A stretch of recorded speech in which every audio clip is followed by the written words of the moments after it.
All these artworks are co-creations because perception is completely self-guided. They're loaded with information. Every painting is a story I can sit with you and tell you over days. And hopefully they're clues enough for you to follow.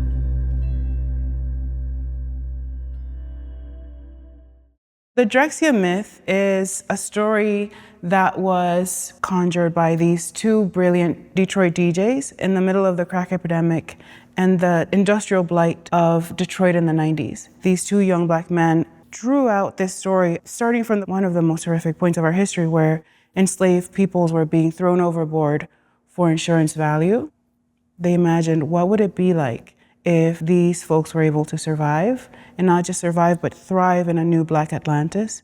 It's a very quintessentially American genius to take this point of social destruction and to imagine other ways of being.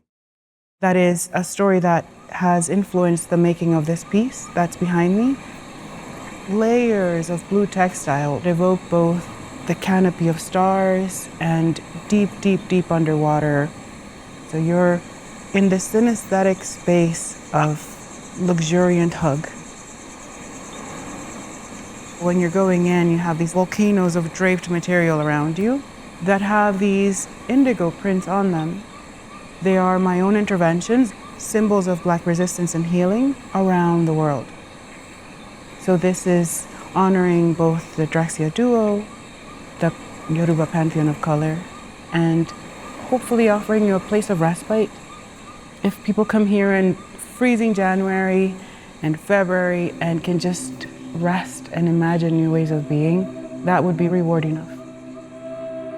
In the middle of the composition of this room are these figures that are facing each other. You are, as a viewer, traversing between their gaze. They are tributes to the women of Drexciya, but also to the Haitian Queen Mother and her two daughters. There is a sculpture in the front of the exhibition that is honoring their place of residence, Sans Souci. Sans Souci translates to without a care. It's a radical declaration to establish your right to joy and freedom after 300 years of brutal enslavement in what became Haiti and the Dominican Republic. You know, people say always, what's the point of a story if it cannot change the moment? But the power of myth and storytelling is that it can open up windows for other ways of being, to kind of unlock our limits of perception. And we have so many other traditions that have given us those doorways to walk through every time.